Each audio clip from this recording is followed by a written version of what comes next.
Hi everyone! So for today's video, magluluto tayo ng creamy cheese spaghetti with sweet basil. Napakasarap nito. So tara, samahan niyo ako magluto. So dito nagpapainitan tayo ng tubig at lulutuin lang natin ang pasta until al dente. Nag-add tayo ng butter at kunting oil sa ating pan at ipapamelt lang natin ito. Gigisahin natin dito ang mga spices, onion at saka garlic. Gisahin until na maging translucent at nag-add tayo dito ng white ground pepper at ito na ang ating leftover na shredded beef. Nag-add tayo ng pampalasang soy sauce. Itansya nyo lang kung gaano kadami yung ilagay.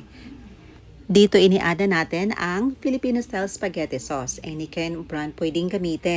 Paghaluin lang natin ito and wait until na kumulo. Mag-add tayo ng konting tubig. Nasa sa inyo din yung kung gaano kadami yung ilagay. At para mas maging healthy, nag-add tayo dito ng grated carrots.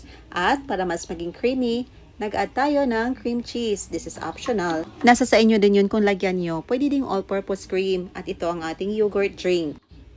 Ito ang twist natin gagawin para magbalansi ang tamis nito. Nag-add din tayo ng pink Himalayan salt. Tikman natin kung okay na ba ang timpla. At iniada natin ang ating 1 bar na maliit na cheddar cheese. At ito na ang sauce natin. Ilagay na natin ito sa ating pasta. Mag-add pa tayo dito ng cheddar cheese at ang ating sweet basil. Syempre, tikman na natin. At talaga namang napakasarap at napaka-creamy nito. Perfect talaga para sa mga bata.